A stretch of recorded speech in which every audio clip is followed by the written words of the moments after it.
Greetings wherever you are. Often when I start one of these webinars, I say good morning, good afternoon, and good evening, depending on where you are. Today, I could say that just to our participants. They're in London, Washington, D.C., and California, so we've got quite a few time zones already covered. I'm Bob McConnell, co-founder of the U.S.-Ukraine Foundation, and I'm very pleased to welcome you to our program, Ukraine's Finances 2026 to 2027. This should be an interesting and informative discussion with some excellent panelists. Our host and moderator for today is Anders Åslund, well-known economist, former senior fellow at the Atlantic Council, and chairman of the U.S.-Ukraine Foundation's Friends of Ukraine Network's Economic Task Force. Anders, the floor is yours. Thank you very much, Bob, and thank you for organizing this, which I think is very important. The topic today is Ukraine's finances for the coming year and perhaps the forward. And there are two big questions. One is what can be done with the frozen Russian assets that are about $300 billion, two-thirds of it in Europe. And the second question is, will the financing be sufficient now when the US effectively has stopped financing Ukraine since the beginning of last year? And for this topic, we have my two favorite experts on each subject. Professor Phil Zelikow, who is now at the Stanford, at the Hoover Institution, and he is previously has worked in 5 administrations in Washington in senior positions in the State Department. He was the director of the 9/11 Commission. He has produced at least 3 outstanding books, 2 of them together with Rice about the German unification, and most recently on diplomacy during World War I. So he is eminently qualified and basically a doctor of law. So he will discuss with us what can be done about the Russian assets. Tim Ash, who's an outstanding investment banker, we know each other for a long time. And Tim, as I, has been working on finances in the former Soviet Union, Russia and Ukraine. And his favorite topic now is how can Ukraine be financed for the future. He's currently working at RBC BlueBay Asset Management in London, a senior sovereign strategist there, and is also an associate fellow at the Russia and Eurasia program at Chatham House. I should add that Phil Zelikow's current title is Botha-Chan, senior fellow, Hoover Institution. So thank you very much. And I would like to turn first to you, Phil, with the overall questions. What did the EU actually decide on financing for Ukraine on December 19? How important is this decision, and what did it amount to?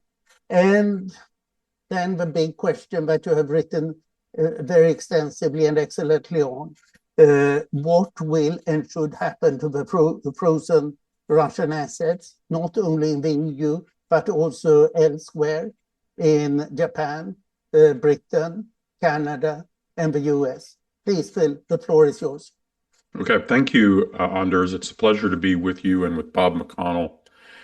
And for this audience of people who have cared about what's happening to Ukraine and understand that this is one of the pivots of world history in this generation. It is useful to keep in mind that the financial issues, while they seem unglamorous compared to the military story, are actually fundamental to Ukraine's position in the war.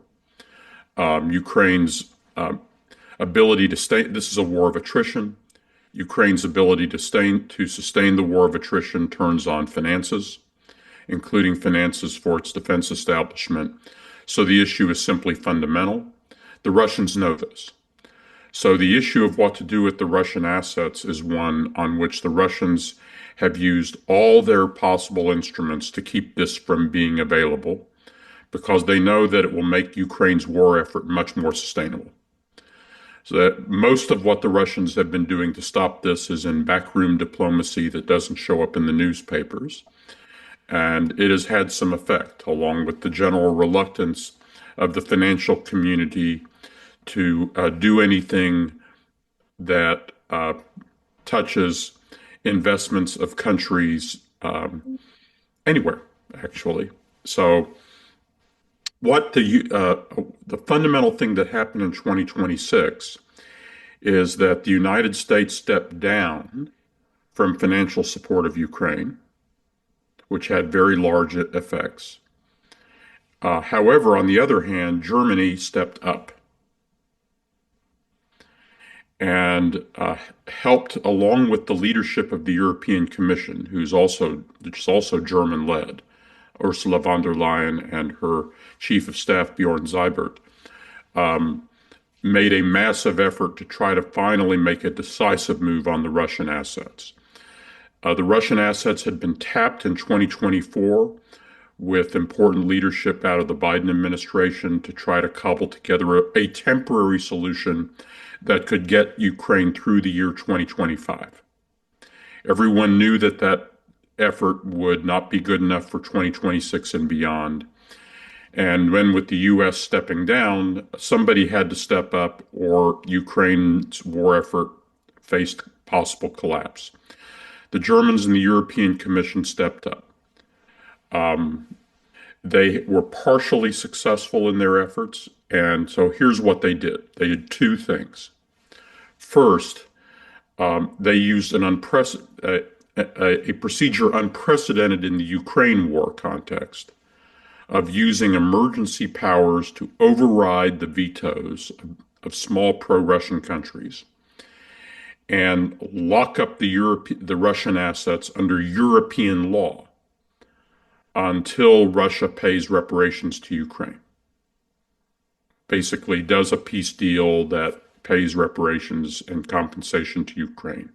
Now, they had said in political communiques that this was their position, but they had not passed a regulation under European law that made this a binding position on the European Union. So that was the first thing they did. And one of the things that did is it takes the Russian assets off of the U.S. and Russian diplomatic banquet table, which was something that was being threatened, and firmly sets those assets aside. Then the Germans hoped that the second step would be to mobilize those assets now in 2026 on behalf of Ukraine assistance. On this issue, they were blocked partly by the continuing opposition of Belgium, which houses a key clearinghouse for these assets and wants to maintain its business model of being everybody's friend. But the key to blocking the second stage was actually the opposition of France, joined by Italy. France and Italy together had the clout to stop this. But the deal that France and Italy then struck was, we're going to cover Ukraine's shorter-term financial needs with a massive $90 billion loan from the EU that, at least from the German point of view, is being secured by the Russian assets we've now locked up. Ukraine doesn't have to pay any interest on this loan, and Ukraine doesn't have to pay the loan back until it receives reparations from Russia. So, in effect, it's a kind of foreign assistance using EU debt in the short term while locking the Russian assets and keeping them in reserve, where they may still be available years from now to help with the reconstruction and recovery of Ukraine, but mobilizing EU debt in order to manage the short-term needs. Now, the French and Italians have not been candid in explaining why they took this step instead of adopting the German initiative and why they broke with Germany on this issue. I think there are a variety of motives at play here. Partly a desire to set the precedent of using EU debt, which is something they have wanted to do in the European Union's fiscal policy for some time, and partly also because I believe of backroom threats, not only from Russians, but also from Russian friends like the Saudis and others against French French bond buying and so forth. So the French, I think, decided, you know what, let's not do this final step now. Let's hold that in reserve and see if we can use the EU debt instrument instead to buy us another year or so. As we hope that this war maybe is settled possibly in the current year. To be fair to France on this, at the same time, France is making very significant efforts to try to contribute to a possible peace deal, working with the British to co-lead this coalition of the willing that is the absolute key to providing Ukraine with the security assurances it needs for the peace offer that's now going to be put to the Russians. It is generally expected that this peace offer will fail, but they need to be seen to be making it in good faith and in alignment with the United States in order partly to keep the Americans sufficiently on side, and then they'll make decisions down the road in 2026 about how to handle the strategies for the next phase. So again, back to the bottom line, they've locked the assets up under European law in an important way, and the Germans have stepped up into a new position of leadership. That's important. And then the other side of this is that they haven't mobilized the assets fully now to support Ukraine, and instead are relying on EU debt as another short-term solution to at least get through 2026 while the peace diplomacy is still underway. Thank you very much, Phil. And this makes a lot of sense, what you are saying. So if I interpret what you said now, basically this was a great decision. 90 billion euro, that is $105 billion for Ukraine for 2 years. And this is an interest-free loan. I mean, in reality, it's a grant to Ukraine, while it is a loan given by Europe. Interesting what you said about France and Italy. There was one country that was quite important that you did not mention, and that's Belgium. Would you like to elaborate a little bit on Belgium's role here, with the private Euroclear Bank holding almost $200 billion of these frozen Russian sovereign assets? So yes, Belgium has been consistently opposed. Belgium just happens to be the country in which the Euroclear clearinghouse, a securities clearinghouse, is located. There are three factors that are prominent in Belgium's determined opposition. The first is Euroclear has a business model in which it wants to be everybody's friend and hold bonds from everybody, including Russians and Chinese and so forth. So Euroclear doesn't want to take sides in international controversies and wants to avoid offending the Russians. It cites various legal concerns. Those concerns have been extensively analyzed and do not really have any merit. But what's underneath all the legal arguments, which is mostly for show, is actually a deep concern about Euroclear's business model. That's factor one. Factor two is there are all sorts of backroom threats and other threats against the Belgians from the Russians, including threats to the personal safety of certain Belgian officials and Euroclear officials. that they now have bodyguards. That is a factor in the background, and it's a symptom of how much the Russians realize the importance of this issue. A third factor in the Belgian case is that they're led by a coalition government that is currently dominated by Flemish nationalists, and the foreign policy position of the Flemish nationalist is basically, why are we caring about these Ukrainians? And it appeals to basically it's a Belgium first agenda for this particular Flemish nationalist party. And so it works very well for his political base for him to be perfectly stubborn on this issue. So you have all these three factors coming together that makes Belgium immovable for the moment on this matter. Thank you very much, Phil. I had a Flemish nationalist taxi driver from the airport when I was in Brussels last month. So he gave me a very hard-hitting explanation of the last factor that you mentioned. Tim, let me turn to you. You have written extensively and extremely well about what Ukraine needs in terms of financing. And if we focus on 2026 and possibly in 2027, how much does Ukraine need? You have criticized the IMF substantially and rightly so for only talking about the civilian needs and not about the military needs. So how much does Ukraine need, and where do you think the money will come from, and how should it be done? What is happening and what you think should be happening? Please, the floor is your turn.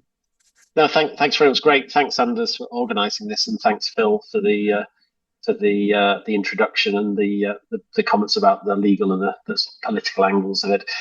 Just on the numbers, I mean, three things perhaps. One is, what's the cost? What's been the cost of Western support for Ukraine over the last almost 4 years? How we funded it so far, and what is the funding outlook going forward? Two best sources on the first subject. What's the cost? Are obviously the Kiel Institute, the Ukraine support tracker, excellent. They've done a fantastic job over the last 4 years. And then the Ministry of Finance of Ukraine itself, mostly for the fiscal numbers, budget numbers, and the contributions from Western governments. They've got a great website, minfin.gov.ua. They produce a monthly newsletter. It's well worth getting on the distribution list for that, and it details exactly what individual Western partners have contributed to Ukraine in the last 4 years. I think it's on a monthly basis, annual and monthly basis as well. So that's excellent. When I think of the cost, and you mentioned it already, that there are a lot of confusions around sort of IMF numbers and then the broader support package. Obviously, the IMF, when they put programs together, so Ukraine's got an EFF, an extended financing facility, they just look at the very narrow budget and balance of payments financing needs. They kind of exclude the broader cost of sort of the military package, right? So I've obviously argued, we can't really look at Ukraine from a standard IMF perspective, because if you don't get the military component, the country doesn't exist, the macro doesn't work, and so you can't really look at just a narrow budget and balance of payments perspective. But if you combine the Ministry of Finance and then the Kiel Institute data, basically it's been $100 billion a year of Western support to sustain Ukraine in the war. 100 billion, we're 4 years in almost, it's been around $400 billion total. If you think of that number and how, actually, and I've also argued, the 100 billion has been only just enough to keep Ukraine in the war. Periods where Ukraine has been on the front foot, remember the offensive, Ukrainian offensive, etc. Ukraine was getting something like around 12 billion a month, so about 150 billion on an annualized basis. When it's been on the back foot, the funding has dropped to something like 6 billion. So, where I put it, that the 100 billion has been what we've done is just enough to keep Ukraine in the war, not to win the war. 150 billion a year would have put Ukraine in a much better position. But we are where we are. It's 100 billion. If you take the 100 billion, how is that being covered? Well, basically, it was 60-40 split, 40% the Americans under Biden, 60% the rest of the world. And then obviously with the Trump presidency, the US funding kind of fell off a cliff. All told, US contribution to the 400 billion so far is about 130 billion. The Europeans, the EU and individual EU member states have provided about a $200 billion contribution. So half has been provided by the EU and individual EU member states.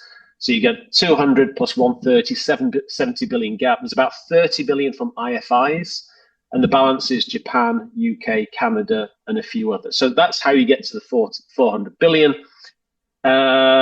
If you also then think about, it's the split between military and budget. Again, the Ukrainian MOF website is quite useful. It provides clear details of the last 4 years in terms of what the budget support has been over that 4-year period of the 400 billion.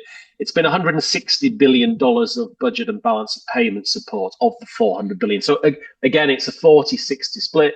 40% of the 100 billion a year is budget balance of payments. The rest is basically 60% is the cost of militarily supporting the Ukrainians, provision of kit, all that kind of stuff. Now, if you think of the budget bit of it, the 160 billion over the 4 years, the contribution, the EU has been 54 billion. The ERA, the extraordinary revenue arrangement, that was the utilization of the interest stream on immobilized Russian assets. Remember the 50 billion facility, that's been 35 billion, perhaps about 15 billion is still left to be dispersed. About 30 billion from the Americans, 8.7 Japan, 5.4 Canada, UK 3, and IFI's 20, right? So that's as we were.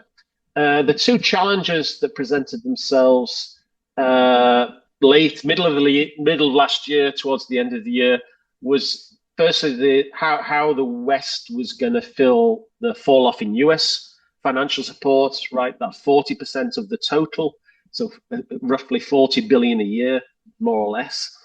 And then both the IMF program and Western funding generally had assumed the war would draw to an end in 25, right? So that actually, and with the onset of peace, funding needs would drop significantly. Basically the fund assumed the $40 billion annual budget deficit would fall, significantly lower in 26, 27 onwards.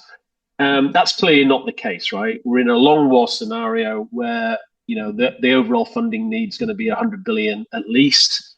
And then, so that hadn't been planned for, plus how are you going to meet the US shortfall? So this, required a lot of kind of soul searching and crunching of the numbers. And two interesting things came up. Firstly, the IMF proposed a new 4-year arrangement, a new EFF, and they suggested the financing gap just from a budget and balance of payments perspective. So that's a 40% of the requirement of the gap.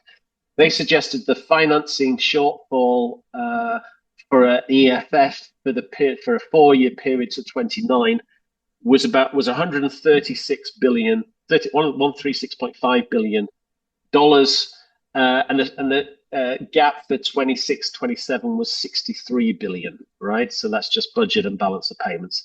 Then the EU itself identified the total financing gap, military and budget, specifically for 26 to 27, to 140 billion euros, right? And obviously there was this focus on the reparation loan, about 140 billion reparation loan that filled that 140 billion gap.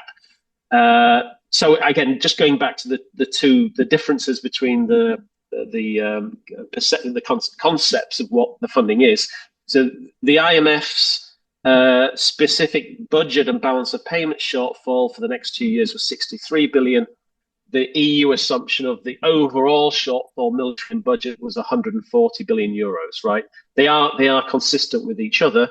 The 63 billion IMF is one subset of the total funding, right? So 140 billion euros total shortfall for 26-27 military and budget. IMF assumption $63 billion shortfall for 26-27 just the budget, right? So that's the gap that needed to be filled, and somewhere the Europeans came up with a 90 billion loan, which was short of the 140 billion reparation loan. And, you know, it's a big lump of money. 90 billion sounds good. There are a number of questions around it still. From an IMF specific point of view, remember the IMF are still trying to make themselves comfortable that the financing gaps that they've identified are going to be filled to agree a new financing facility, this new 4-year EFF. For the fund, you know, the 90 billion looks like it more than meets the 63, but the 90 billion is both budget and military support. So the question of the fund is what the share of the 90 billion is going to be the specific budget contribution to the for Ukraine, right? I mean, is the 63 billion gap that they've identified going to be completely funded from the 90 billion, or is there going to be a further shortfall there? So there are various negotiations going on in the background. Various members, and actually the 90 billion, the proposal still has to be presented to member states. Individual member states have different views about the share between the budget and military use of that money. Some member states may well argue that they want some of that money to direct to specific military needs related to perhaps their own defense interests, for example. And if that happens, there'll be less money available to cover the 63 billion IMF budget financing shortfall for the period 26-27. So that needs to be ironed out. I guess from a fund perspective also, Phil mentioned that this will be a very preferential loan, the 90 billion.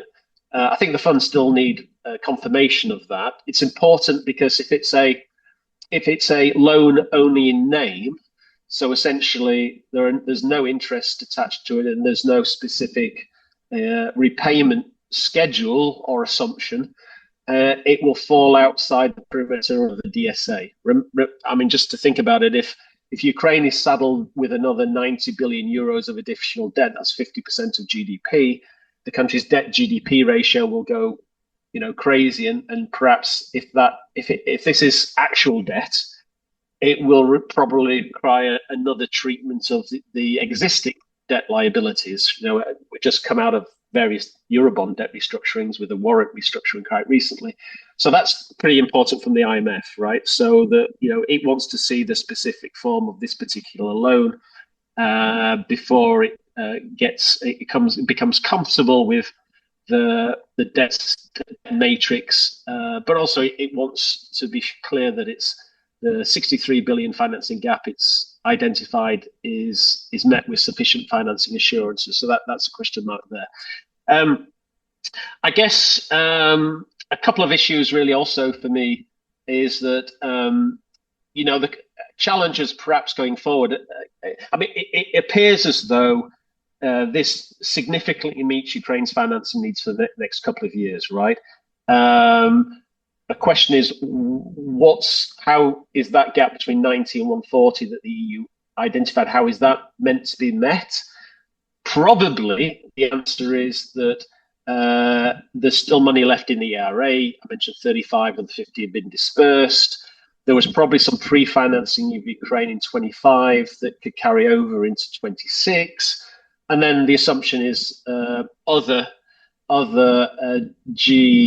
Western countries outside the EU step up, UK, Japan, Canada, etc., to fill some of that shortfall, right?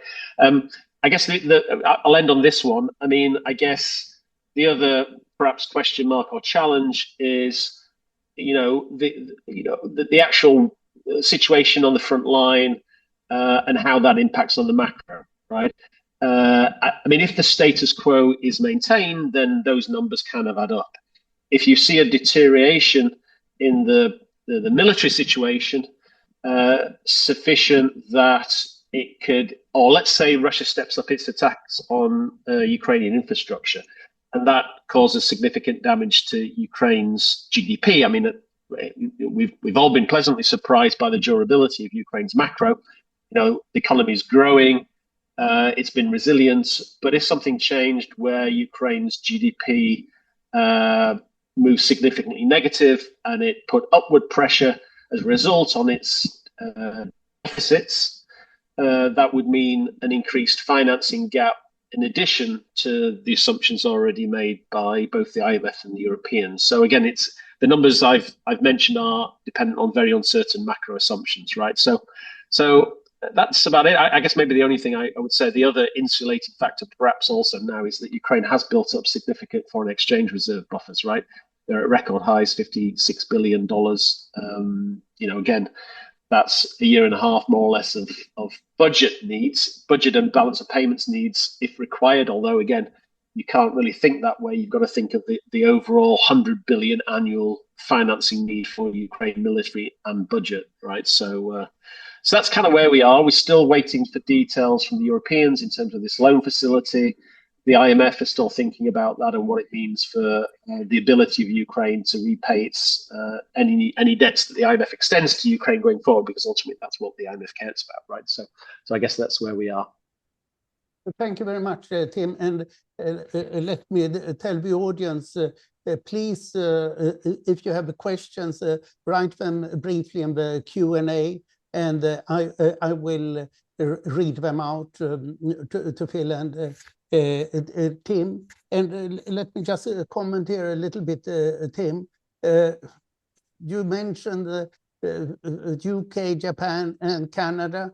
Norway is a far bigger contributor. It has already committed $8.5 billion, euro, for this year, and it will probably contribute about as much for the next year. The Norwegians feel guilty because they have made more than 100 billion euro out of gas incomes, and they feel that they need to give it back to Ukraine. The Canada number I've seen is 2.5 billion, and the UK number I have not seen, and Japan also, but I presume that they will be in the order of $5 billion for Japan, and perhaps like Canada for the UK. So and then on top of it, 90 billion euro. Each country in Europe, not each, but many of them, give something on top of it. For example, Sweden gives about 1 billion euro a year in Ukraine as grant assistance. So it appears to me that this is quite sufficient. And with regard to the IMF, I think two things should be made clear. The IMF is essentially now only refinancing its previous loans. It will be slightly more than $8 billion over 4 years. So the IMF is not a major source of financing for Ukraine, which is fine.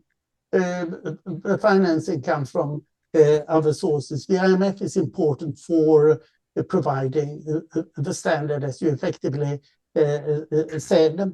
And also what we are seeing is that both the EU and the IMF, in their various reviews of Ukraine, these reviews read like love letters.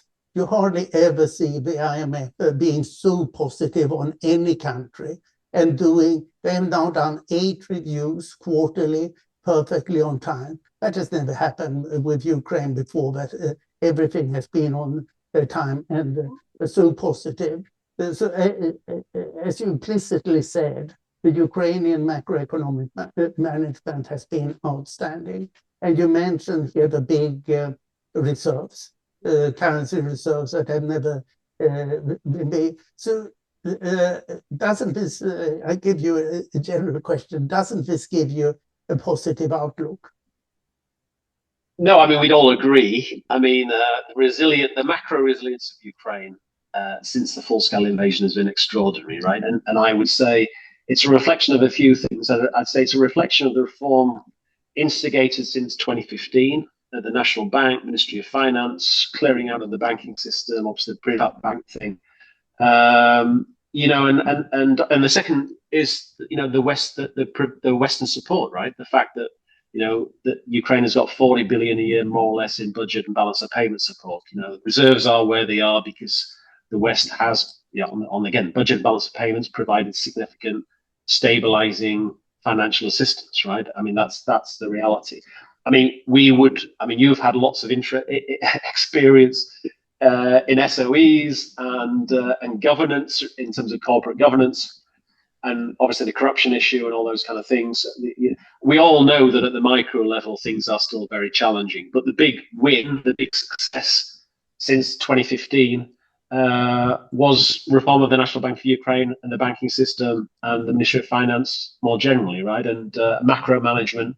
I would agree with the fund. You know, macro management has been extraordinary in very difficult times, right? Just a little bit, you know, and again, I would agree with you in terms of, you know, the additional financial contributions from other countries, Norway in particular. You know, other countries are a little bit more challenged. Obviously, fiscal headroom in many European countries is challenging. The UK, for example, we've pledged, I think, £4 billion a year over the next 5 years. I think it's 5 billion over the next 5 years. I think it's 4 billion military, 1 billion budget, but that is before the budget, that is before the financing shortfalls were identified by the IMF and the European Union. I think it's very challenging for the UK to step up, provide additional money. Remember, again, the 90 billion mentioned is to in addition to existing contributions, right? So if you think about it this way, again, the $100 billion of euro, 100 more or less the same, 100 billion annual financing gap. The Europeans identified this 140 billion financing shortfall for 2 years, so 70 billion a year shortfall, and they stumped up 90 billion, so 45 billion a year, right? That's the kind of way to think about it. So on an annual basis, you know, 30 billion had been pledged per year for 26 and 27. An additional 70 per year was required, of which the EU has pledged within this facility an extra 45 billion, right? So how you go from the 45 to the 70 is still the question mark, right? So that's a 25 billion shortfall per year. I think I struggle to see the Brits do it. Maybe the Norwegians could step up further. Again, maybe there's monies from within the ERA that's left undispersed.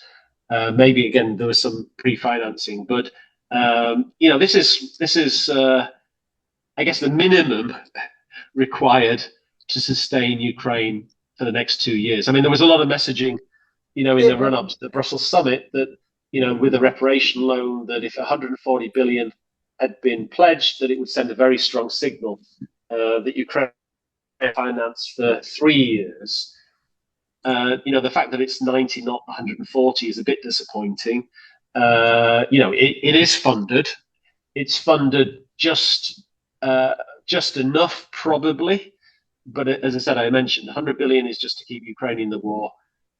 More than that, significantly more than that, is needed to put Ukraine on the front foot. 150 billion probably doesn't do that. You know, as you know, you would agree. We would all agree, I think, that we need to do more to support Ukraine. Yeah, I mean, the question is clear. Ukraine needs $150 billion a year in order to make a move forward. $100 billion is to keep it going. And when you take the military budgets, Ukraine spends $100 to $120 billion. The difference here is how you value Western arms that are given to Ukraine. And Russia spends $160 billion. It's not a big difference. So this idea that Russia is far superior economically to Ukraine is simply not true. But Phil, let me turn to you. I've got a question here from David Bain. Any comment on the free economic zone idea discussed for Eastern Europe, Eastern Ukraine? And perhaps if you would say more broadly, what significance attach to these current peace talks? Are they going anywhere? Are they of any significance? What do they really mean? They don't necessarily mean that there's about to be a ceasefire in Ukraine. They mean a lot of other things. This is the most substantial peace negotiation since the beginning of the war. It's mainly involved work on the Western side in order to keep a unified Western position together. All right, so what's going on here? The Russians are we're hoping to knock Ukraine out in the current period through the winter of 25-26. They hoped Ukraine's situation would become sufficiently desperate, the withdrawal of United States support, that they could achieve a knockout blow. So from a strategic point of view, the goal for Ukraine and for its partners is to make it clear that Ukraine is not going to be knocked out and that it can successfully sustain the war through 2026. That it can survive the energy deprivations and so on. The situation in Ukraine is very serious, and the Russians know it, and they're not through the winter yet.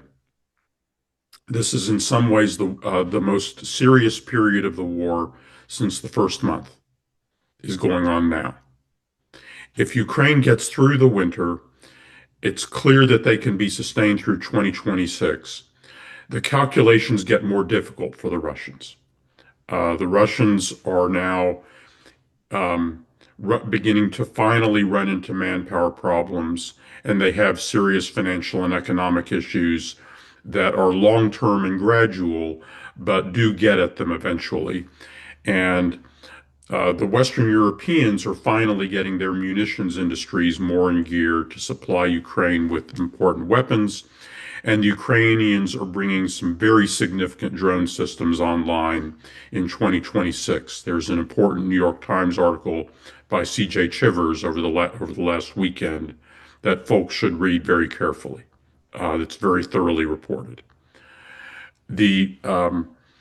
All of this actually changes the military calculations for Russia, and then they have to decide whether to do a further escalation in the war of some kind in order to bring it to a conclusion or accept an indefinite stalemate. Meanwhile, the Europeans are figuring out how to support Ukraine mainly without the United States. That's been an enormously difficult and traumatic effort, but it's underway now. And all the work that's being done to cooperate for a possible peace effort actually spill over into the scale and character of the European preparations to support Ukraine if there is not a ceasefire. Now, the free economic zone issue actually has very little to do with economics. The free economic zone is basically an offer that's been made to demilitarize the Donbass zone,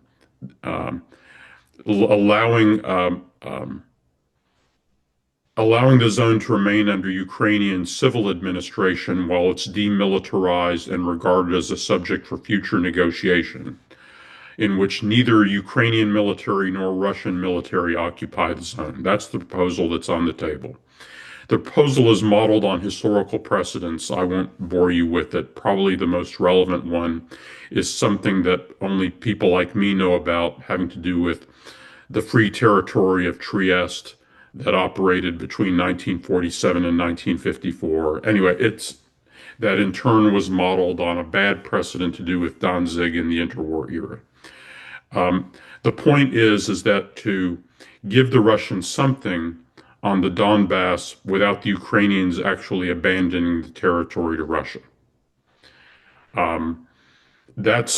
So the references to the free economic zone are actually references to that particular idea that's in the current peace proposals, and that Zelensky argues he would have to submit to parliamentary approval and a referendum if the Russians actually displayed interest in looking at such an idea. I believe they will not do so because that zone is going to have foreign peacekeepers in it. led by If the I British may, and French. if I may, essentially you're saying this is sheer diplomacy. It's only a negotiation tactic. We should not take the free economic zone No, but economically seriously. here's why you shouldn't take it seriously as an economic matter. You should take it seriously as a political military matter, because what it does reflect is it reflects and states very clearly a Ukrainian recognition that they do not think that they can make significant advances beyond the current line of control. Yeah, thank you very much. I would like to take one more question. I have one here, and that's for you, Tim, primarily from Irene Burakovsky. Is there any calculation about Russia's economic slide as an incentive for Russia to end the war more rapidly? Is there any calculation that Russia will not exist as we have known in 5 10 years unless China bails it out? This is your topic, Tim. And after this, I would like each of you to make some concluding remarks. Thank you. Yeah, The floor is yours. Yeah, we could probably talk for hours on that subject. I mean, this idea that keep it short. Yeah, I will. Look, I mean, I think what's been going on in Venezuela is kind of interesting, right? And I've been asked by lots of journalists about whether, what the implications are for Russia and US policy, particularly in terms of oil, right?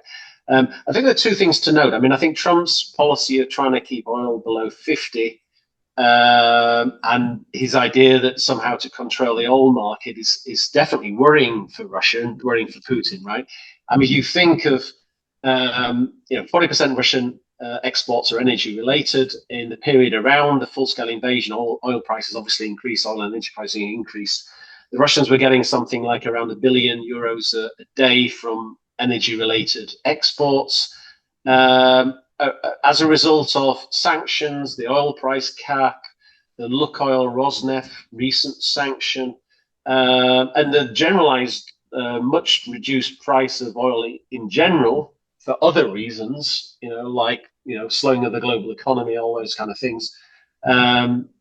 Russia's that 1 billion a day is kind of halved, right? So things are definitely getting more difficult, right? I mean, the noose is tightening, the economic noose is tightening around Russia. It still has plenty of buffers, and I think from Putin's perspective, there is that risk. There is a risk of a continued deterioration in the macro from a long war scenario that is a worry. But I think at the same time, I think Trump has given Putin more momentum, right? I think Putin thinks that Trump is weak on Russia, weak in negotiations. He thinks Trump's actions, the latest ones around Greenland, the intervention in Venezuela, for example, are weakening the NATO alliance. And I think that Putin thinks that Trump will ultimately pull military. He's already pulled obviously financial support for Ukraine. He thinks he will pull military supplies to Ukraine to deteriorate the Ukrainian position, right? So I think Putin thinks, despite the deteriorating macro, that if he holds out just a little bit longer, that Trump ultimately will force Ukraine to accept a very bad peace, or that will do something, for example, on the security assistance, intelligence assistance, to collapse Ukrainian positions to the advantage of Russia. So I think he's balancing things out. He thinks he can wait a little bit longer. Phil mentioned, maybe through this current winter. I don't see the Russians serious about negotiations. I think Trump has played to the Russian narrative. Trump had all the cards in negotiations. He conceded everything at the outset, that he had no real negotiating position with Putin. I think Putin has been inspired by that to continue the war. So rather than being a peacemaker, Trump, I think Trump has actually extended the war. If we come back to the economic situation, what you effectively say, Russia is in a bad, but not a terrible economic situation. This is stagflation rather than serious decline. Yeah, look, I mean, the economy's, from a low base, it did grow for the last 2 years, but now the economy is pretty stagnant. Economic problems are increasing, inflation is still pretty high, and things are going to get worse because of lower oil and energy prices. But we see with these authoritarian regimes. Cuba, Venezuela, Iran, they're very good at tightening belts, diverting resources to the military-industrial complex away from consumption, and using repression to facilitate that, right? So there's a lot of durability in Russia, clearly. It survived for 4 years in this war despite sanctions. We could have done a lot more. We're pretty stupid in our application of sanctions. Frankly, that's a different discussion. But I wouldn't expect an imminent collapse of Russia, or I don't think that economic decision is central to Putin's decision on Ukraine. Look, Putin is emotional on Ukraine, right? We all know that. It's his number one objective, retaking Ukraine. And if he sees weakness still in the West and division, and that gives him added impetus to continue the war, I think. All these discussions about Greenland, etc., are not helping.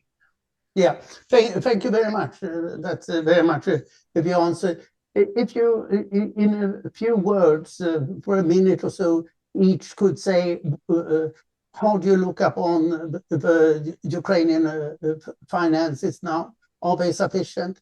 Will the Russian frozen assets finally be used for Ukraine's financing? If you start, Phil, and you follow Tim on the same question. Sure. I think basically we've secured another stopgap to get us through 2026.